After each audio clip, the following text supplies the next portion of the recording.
No, we are recording this, of course, and we will share the link afterwards. So if you want to share with colleagues, we've been limited to 100 participants for some bizarre reason, even though I paid for the add-on to take us up to 500 participants, but that's Zoom for you. So we may need to be sharing this afterwards. Kate. Thanks, Vaughan. So I'm going to cover several areas that the council are looking at to prepare us for the 12th of April. That's the date I'm focusing on. Obviously, we've also got our eyes on the later dates, and as Vaughan says, hoping this is going to be the last time we'll go through. So just with the focus for the 12th of April for now, I'm going to start with our comms campaigns, which is based again around Welcome Back Manchester.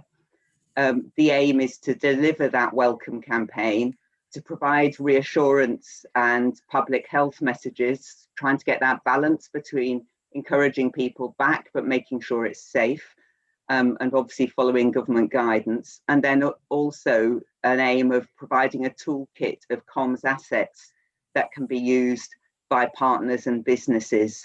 So it's a similar branding to last summer, with no MCC logo, so they can be shared easily.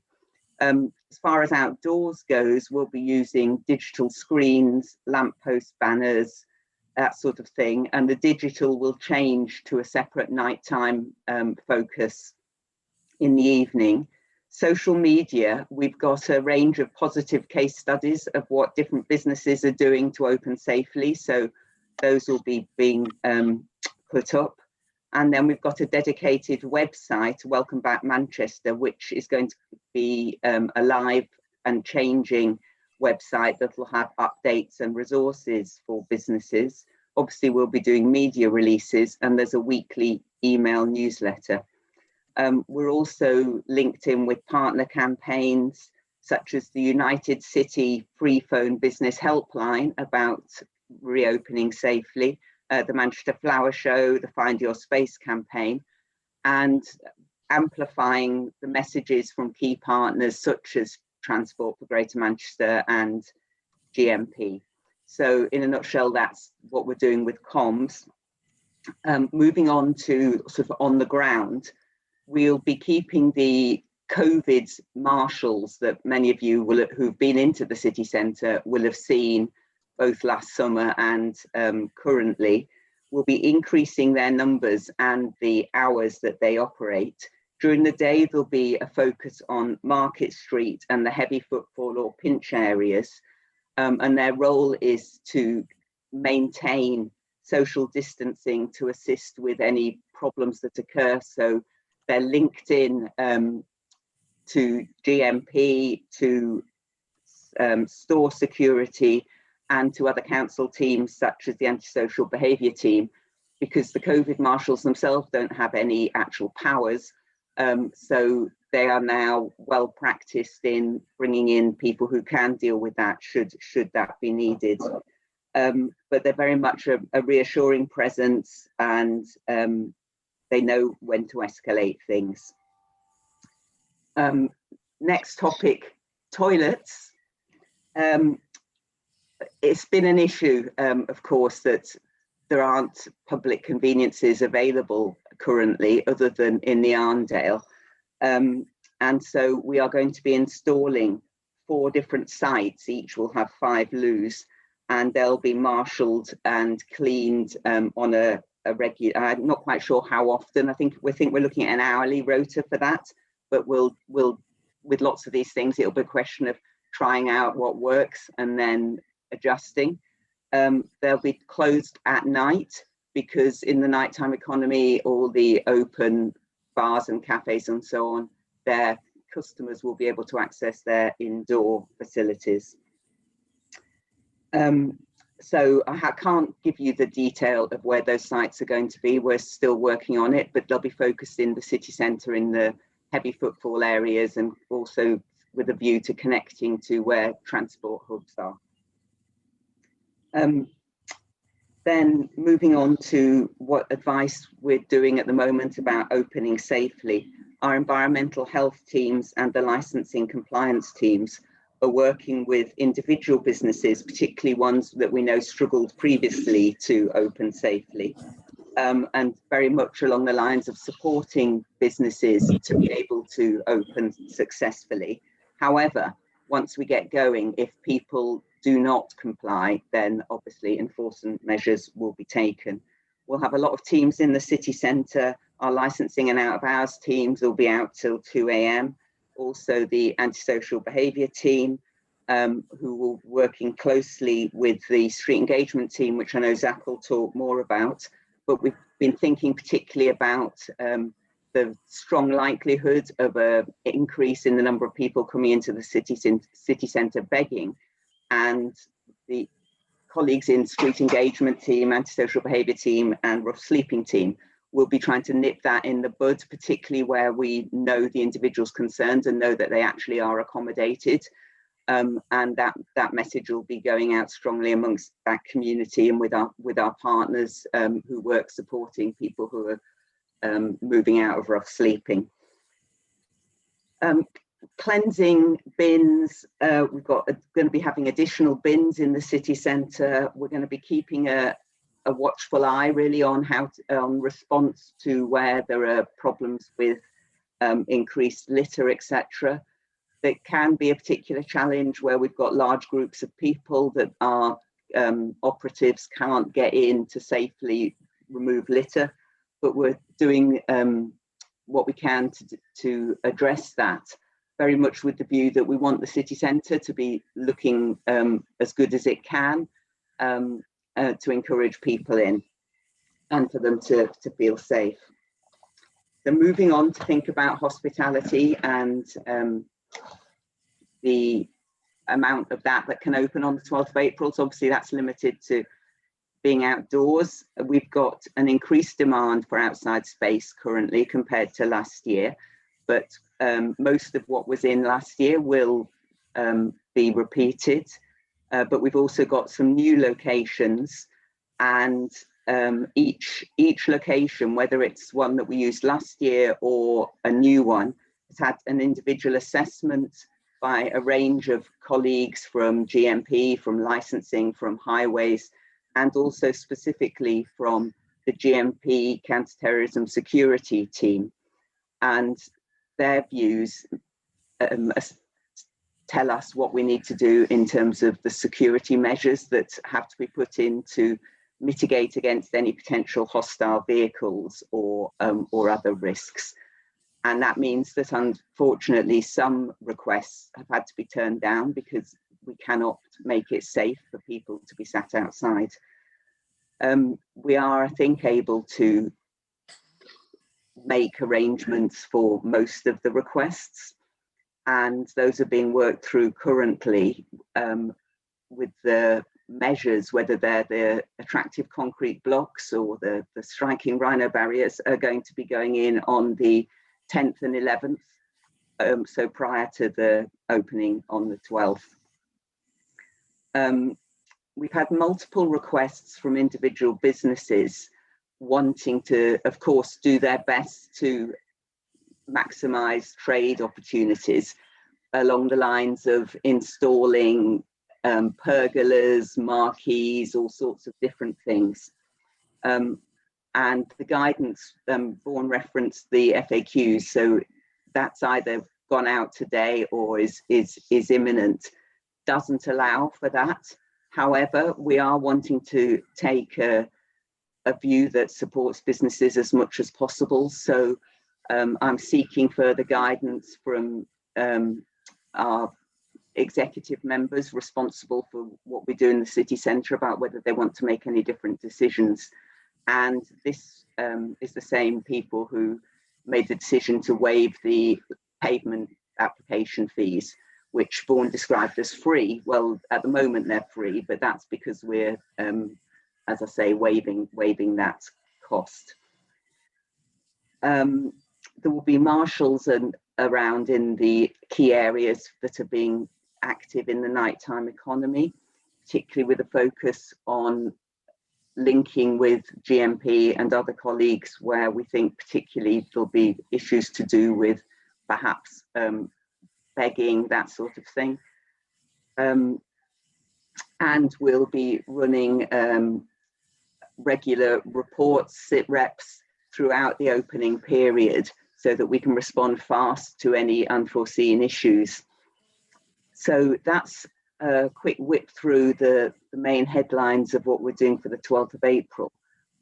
We have got other plans as we move into the summer to do with making the city centre an attractive and vibrant place to bring people in. But for the 12th, that's pretty much a sum up of where we are. Thank you very much, Kate. Yeah, I didn't mean to imply that pavement licenses would be free from now on, but given the amount of publicity that Liverpool managed to get out of making them free and talking about it, it is one of those questions that's come up quite a bit. So certainly for the emergency that we are still going through, that fee will be waived. Zac, over to you.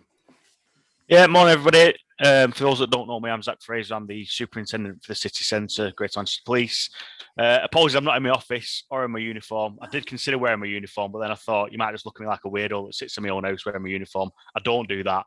I am on my day off, which is why I'm sat in my own living room. So just to give you a quick overview, basically, on what our plans look like for, well, they've actually already started, to be honest with you, over various different stages of the lockdown and the reopening. I'll start with now, what we've got currently now. So obviously, as of the 29th, groups of 6 or 2 households. So one of the particular vulnerable areas in the city centre is open spaces. I'm sure any of you that live up near Cutting Room Square or anywhere near Castlefield will have seen last night quite significant numbers. We did have patrols out in overtime, specifically dedicated to open space and trying to sort of control some of that behaviour and that antisocial behaviour in particular for the residents and the local businesses. I'll be honest with you, when you look nationally, it was a day of absolute carnage, if I'm honest. You look at the media this morning, you look at the parks and open spaces everywhere across the country. The good weather combined with the sort of the change in restrictions has meant people have gone out and had a good time. We are currently reviewing our plans around that to make sure we've got enough resourcing on it, but ultimately the police back consent.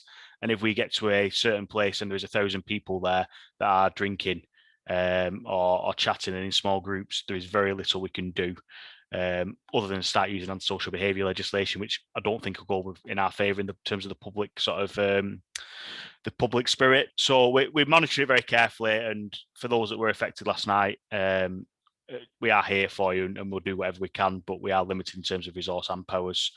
Moving on to the week of the 12th. So quite a heavily laid policing operation for that week, focused on 4 key areas. So crime, including acquisitive and drug crime, vulnerability, which will include begging and vulnerable persons with the nighttime economy, safety, so your operation custodian, your higher visible patrols during the nighttime economy, and also the open spaces.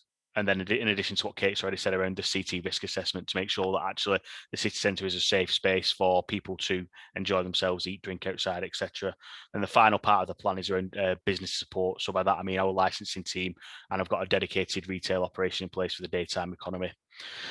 So in terms of if we go back to crime, so we are anticipating, as you would expect, when the city centre reopens a little bit more and higher footfall, an increase in acquisitive crime, mostly, to be honest with you, around robberies, particularly of young people and potentially people in the nighttime economy coming home or coming to.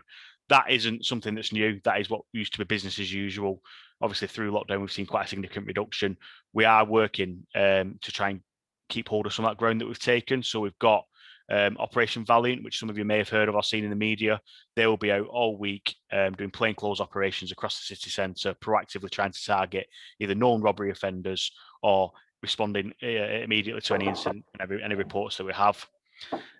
Same with drugs. So Operation Orion, focus quite often on Piccadilly Gardens, around that sort of area, dealing with some of the spice dealers and some of those drug lines that are coming in.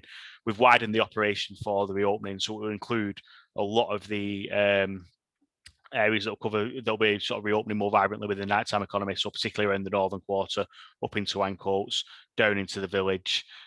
Once we get the final tables and chairs set out, then we can fully finalise our plans. And obviously, I'm not going to go into too much detail on the tactics that we're using, but we have got some resources dedicated to an anti-drugs operation, targeting the dealers, and then following the intelligence back to try and target the higher level dealers rather than just the street dealers, because they're quite easily replaced.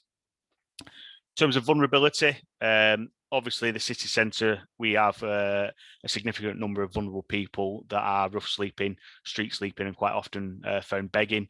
You'll all by now probably know about the Street Engagement Hub.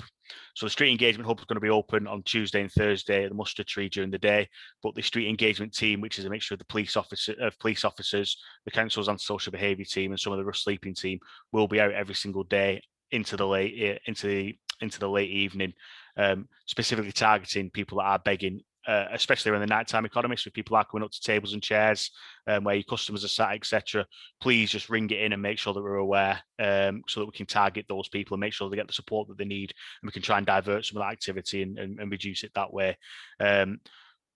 That's a massive part still of our strategy around homelessness and begging. It's around the diversion and looking at tackling the root cause rather than just going straight for enforcement and arrest action, which we've proven it doesn't work time and time again academically.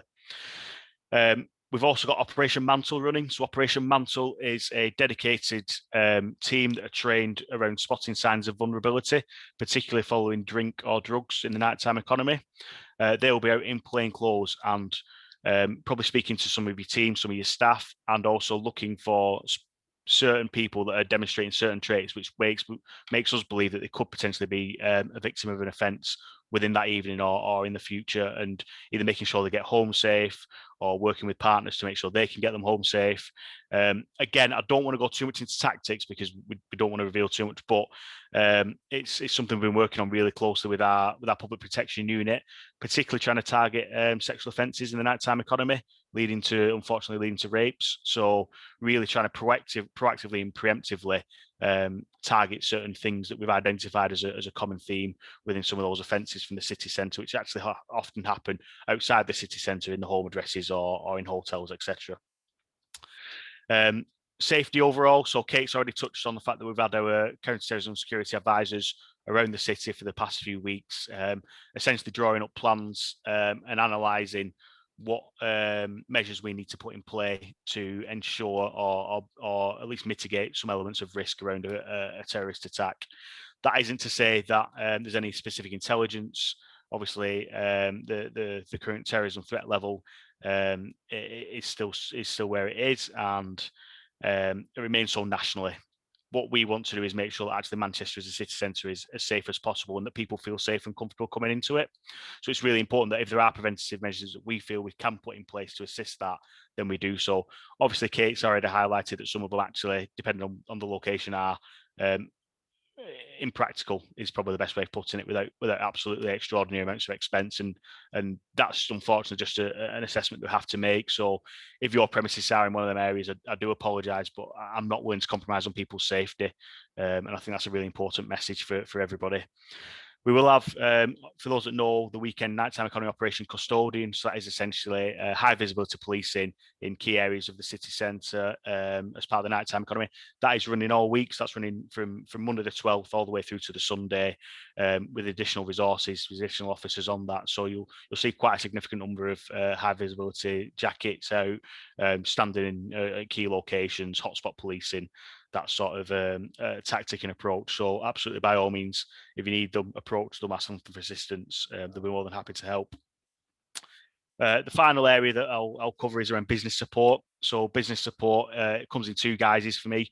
One is around the support to retailers. So obviously, I'm well aware that a lot of you have been closed for a very long time, and theft from your stores in particular could be really, really damaging, even more so than normal at this current time.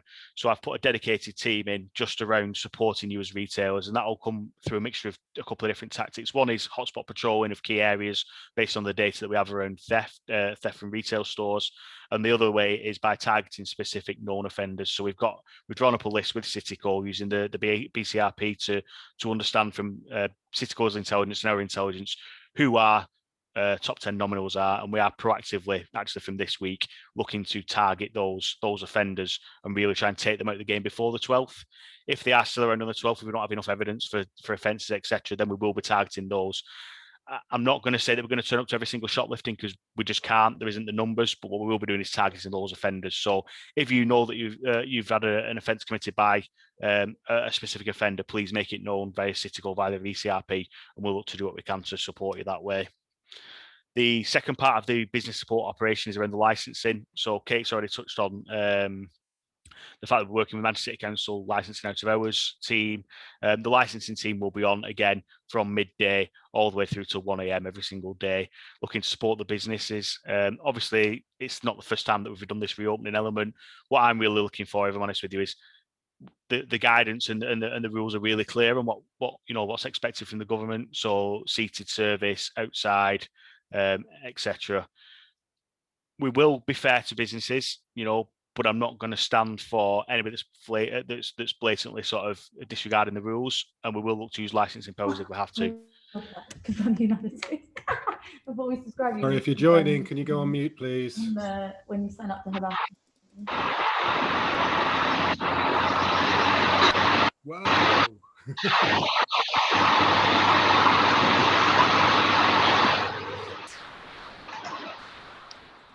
Somebody flashing the phone down the loo there. Zac, go for it again. Yeah. So as I was saying, basically, absolutely we'll support you as businesses and give you advice and guidance where it's needed. But if a certain business or location is clearly not obeying the rules or following the guidance, then we will look to take suitable action against them. That is a very, very broad overview of the operation. In terms of command and control, there's a minimum of an inspector on at all times. Quite often the chief inspector, Adam Wignall, will be on. I've picked up force cover, so I'm running the whole force operation for the week. So I will be not necessarily in the city centre, but I'll definitely have oversight, and those that know me can contact me if they need to. Thank you very much, Zac. For those just joining, apologies if you've been waiting a while. Zoom wasn't believing that we'd bought the large meetings plugin. So for some reason, it just seems to have clicked in. So we've gone over the 100 for the first time. So apologies if you've been waiting for a while. Zac, do you want to say, you just mentioned it, but coming up in conversations yesterday with retail, particularly those like the Costas who have been open throughout, have had quite a number of issues with particularly the anti-vax and anti-mask protests, with that being quite offensive. Can you just say a little about how that's going to be managed going forwards? I can imagine that there will be quite a few protests. Obviously, we've seen the stuff about what happened at the weekend and the last couple of weekends.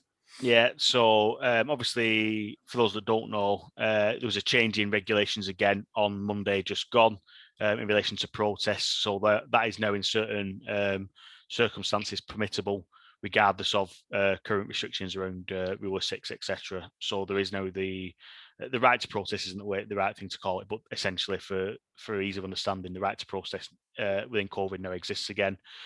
We have seen significant numbers of demonstrations over the last 2 weekends. Obviously, the one this weekend made quite a lot of media headlines.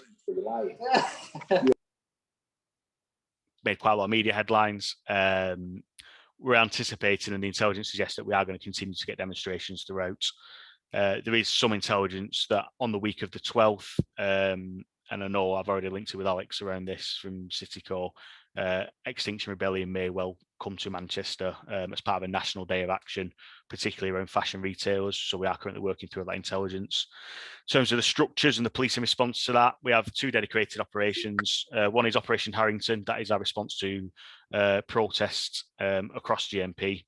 That is operational every single weekend with several public order units. So a significant amount of police officers dedicated to that. And we also have Operation Ocean, which is our response to unlicensed music events within the evening, within the night time, and also house parties, flat parties, Airbnb parties, etc. So they're the 2 key operations. We have got a 3rd operation stood up for the week of Monday the 12th around Operation Kingfisher, which again will be assisting us with if there are any particular issues, which to be honest with the city centre, with the resources that I've got, I'm not anticipating, but force-wide, if there's any issues at any other licensed premises, etc., we've got the capability as a force to respond to that effectively. And then finally, in relation to Extinction Rebellion, we have stood up a resource structure around that, and we are still obviously working through the intelligence picture to see what that looks like on the 12th going forwards. As I get more information on that, I'll link in with yourselves, Vaughan and Alex, and you can liaise with our colleagues. Great, thank you very much, Zac. For those who are joining us, please join on mute. If you have any questions, please use the chat facility and we'll run through. And just for reassurance, if you spent some time waiting or in the queue, this is being recorded, so we'll send out the link. And obviously, as this is 90% presentations by officers, you shouldn't lose any of the content in that way. Kate Brown, from TFGM's point of view. Cheers, Vaughan. Morning, everyone. So I'm Kate from TFGM. I work in the corporate affairs team. For the last 12 months, we've worked really closely with all of the transport operators in Greater Manchester, those who run the buses, those who run the trains, and us from a Metrolink perspective, to try and make sure that we're responding to the requirements of the city region. There's a couple of things that I just wanted to canter through today. I think the first thing that I wanted to cover is sort of the current capacity challenges, just to make sure, I think collectively, that we're all aware that public transport does look a little bit different at the moment. That's as a result of government guidance for transport operators. If you think about it, it probably makes sense. It's an indoor space. We're required to make sure that we enforce social distancing, and that means our capacity is down. So if you think about it, pre-COVID, if you were trying to get on a tram before 9 o'clock, you were stuck under somebody's armpit. If you think about that in a post-COVID world, particularly when we're reopening and trying to keep people safe, the capacity of trams and buses is significantly constrained. So what we're looking to do is maximise as much capacity as we can get out there, but I think as a system to make sure we can carry people so they feel safe and so that they can be safe as we start to reopen, we're going to have to manage that capacity a little bit differently. So just in terms of where we are at the moment, I think we are seeing incremental week on week, it's creeping up, and obviously we expect that this week and next we're going to start to see that even more. In terms of the number of people out and about, the number of trips on the network are about 25% below where they were in COVID. But if you think about the fact that in public transport, that's about 20 to 40% of the people that were using trams and buses, we're seeing more people in cars. So about 25% below, and we know that we've got significant reopening to come. That point about social distancing does limit our capacity. We've been doing quite a lot of work with government to ask them how the travel advice and capacity issues match with the roadmap. It's fair to say we didn't get very far with them. So the government advice around travelling for the next 3 months is likely to say minimise travel, and we know that the work from home message will still be on until the 21st of June. So what we're looking to do is obviously work with you guys, work with Vaughan and his team, work with different sectors and businesses to make sure that we can manage that capacity. So just to give you a flavour, that social distancing means that we're about a quarter of the theoretical capacity on trams. Buses, it's about 30%. From a tram perspective, if you think about it, the doors open, we don't have people on every door. That's the reason why it's theoretical, and obviously people choose whether or not they choose to board services. Buses, it's a little bit different because the driver can ensure the number of people that are on there. So the big message just wanting to get across, I think, to you guys today is that we know that the morning and evening peaks in particular are still going to be busy. We know that your staff, for example, won't have choice about when they travel. So the big thing that we're trying to do through our communications at the moment is to encourage people to travel off peak where they can do. So that's your 10 till 3 and after 6 o'clock. Clearly from a retail and hospitality perspective, we need to make sure we're working with you around that. But it is important to make sure that we don't lose people, and that the first experience of coming back into town isn't on a busy tram that they don't then do again. Either they don't come back in or they get in the car, which is no good for a range of different reasons. So that evening peak is likely to be the busiest part from a transport perspective. We know that some people come in, have a mooch around the shops, and then they try and get home for about 3 o'clock because they think it's going to miss the school traffic or miss the busy periods. That's going to cause us an issue.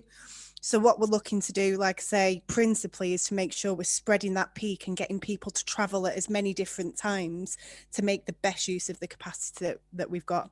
We will have 100% of vehicles in operation on tram and on bus by the 12th of April.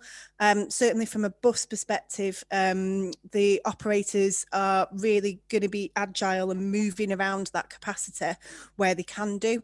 From a tram perspective, we'll be running as many double trams as units that we have. In terms of the place management issues, so thinking around the city centre and the interfaces that we have across tram tracks and also across different bus stops, the interchanges and making people feel safe there is really important. So we are working with Kate and the team and obviously GMP colleagues just around making sure that all runs smoothly. Metrolink operating hours, you can see there. So it's a 10-minute service Monday to Friday between 6 and 7. And then after 7, it's every 20 minutes up until midnight. The patterns that we agree with the people that operate the trams sort of have a lead in time. And we are keeping track very closely of what different passenger levels look like to make sure that in the next round of service changes, we're understanding what the pattern is of how and when people are wanting to get out and about. In terms of the reassurance piece, you'll remember, some of you, that back in sort of the autumn time, we launched the Trambassador scheme to try and just put more visible presence out there on the network. We know from various different surveys, and we're just about to embark on another passenger confidence one, that people want to see a visible presence out there, making sure that other people's behaviour, frankly, is one of the things that people are most concerned about. So are you going to see people making sure that people are behaving themselves? Are we going to see people asking people to put masks on? Yes, we are. We are following the 4E's approach in terms of educate and engage, and then obviously with enforcement being the last port of call. And that means working with the Travel Safe unit, including GMP as well. We've got our GM-wide Do Your Bit campaign, which is moving on to Keep Doing Your Bit now, just making sure that that delicate balance around reassurance and the public health angle is balanced with our keenness to be able to reopen and make sure we're bringing as many people back as we can do.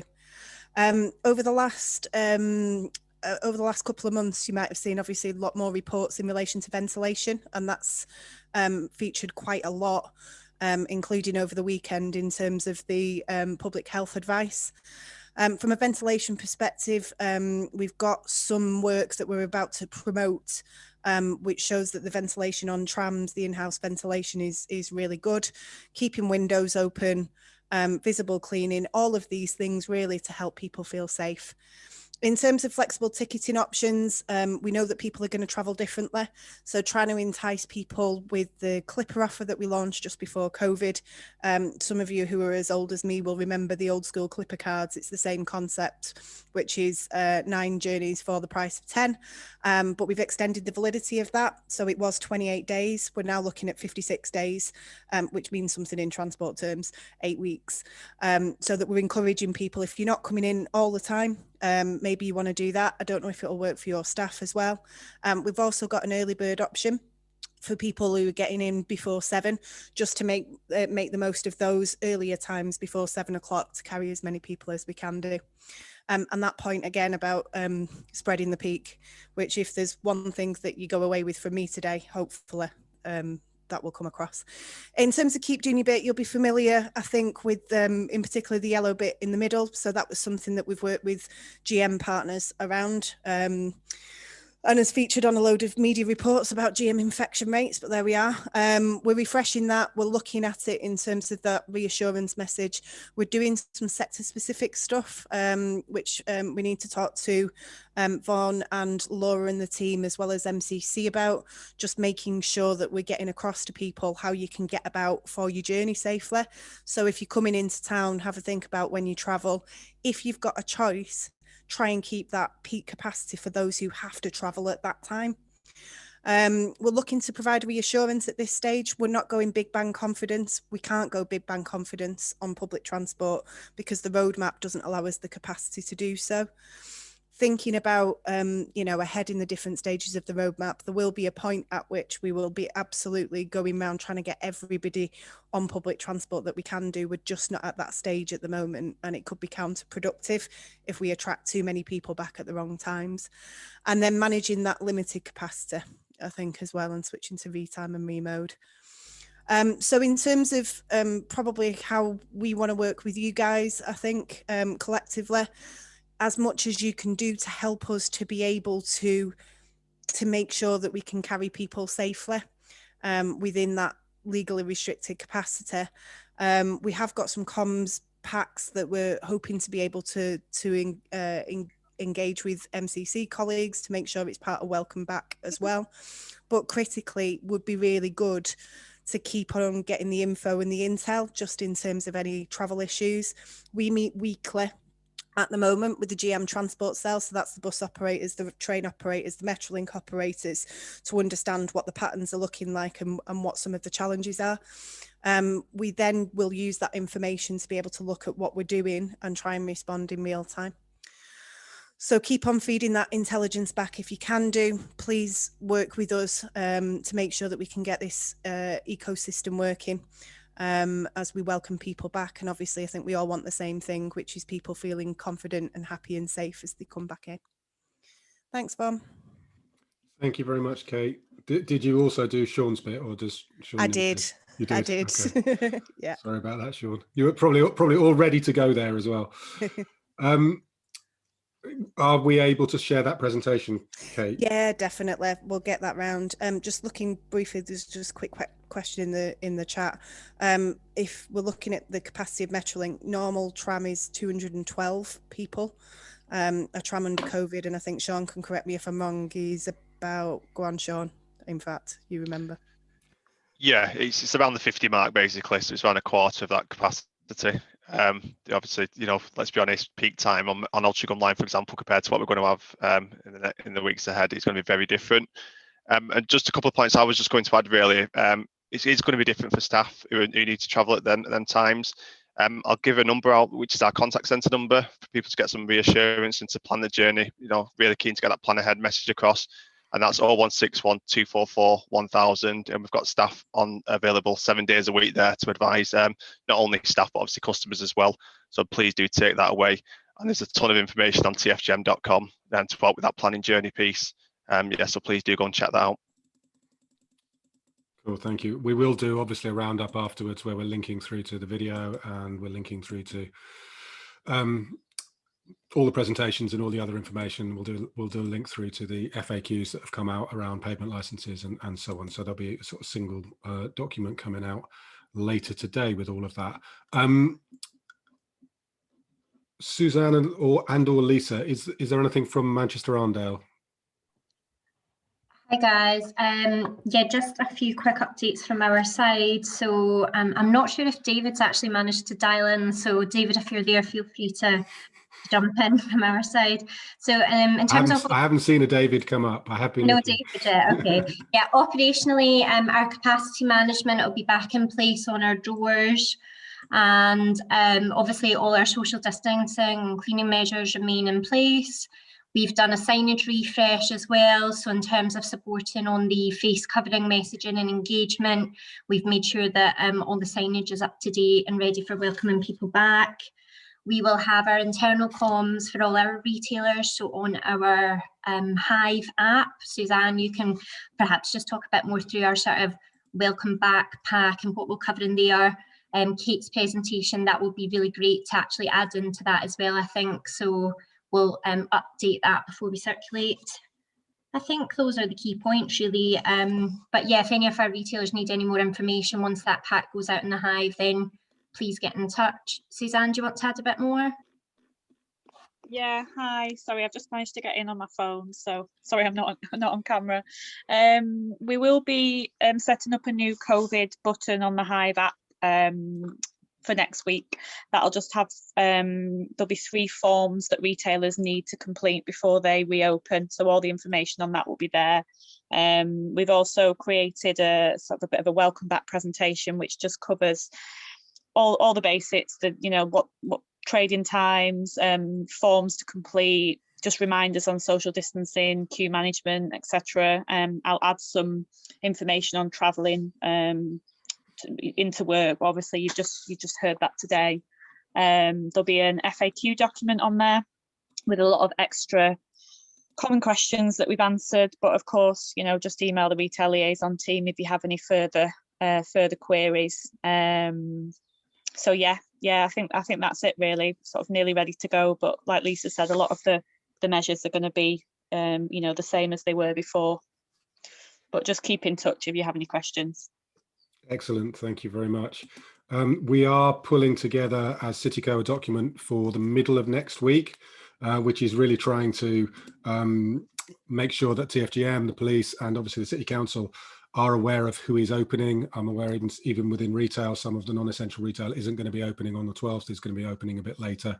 But particularly in terms of hospitality, obviously we have a very good idea because hospitality is going to have to have an outside area, and we'll usually have been working with you on those outside areas. But if you can make sure that Gareth from our side knows, or Phil from the retail side knows what your plans are and opening times and those sort of things, we can make sure that TFGM are as up to date as they can be, and the City Council and the police are all as up to date as they can be for the 12th.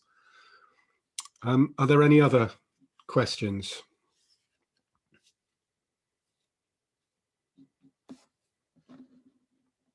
I'm going to assume I'm not getting anything. We will send round the details of that, the presentations, the links, and a link to the recording later today. We may well be having, for hospitality businesses, a specific Zoom over the next week or 10 days, which is around the details. But I'm hoping the FAQs are very, very straightforward. I'm hoping the FAQs and the work that Gareth and the team have already been doing with you is helping as much as we possibly can, and we may not need a Zoom because it won't say anything more. The details of the restart grants, again, have been put together by the City Council and are really quite straightforward. So we will be sending those out and amplifying that.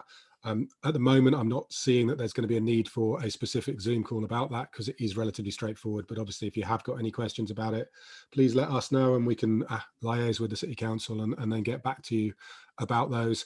It may be that we do another one of these before the May date, assuming that everything goes slowly and smoothly rather than slowly, and we are all capable of taking the next step in the roadmap. Thank you all for coming. Apologies for the tech issues, but we have recorded everything and we'll get it out as soon as we can. Thank you all very much.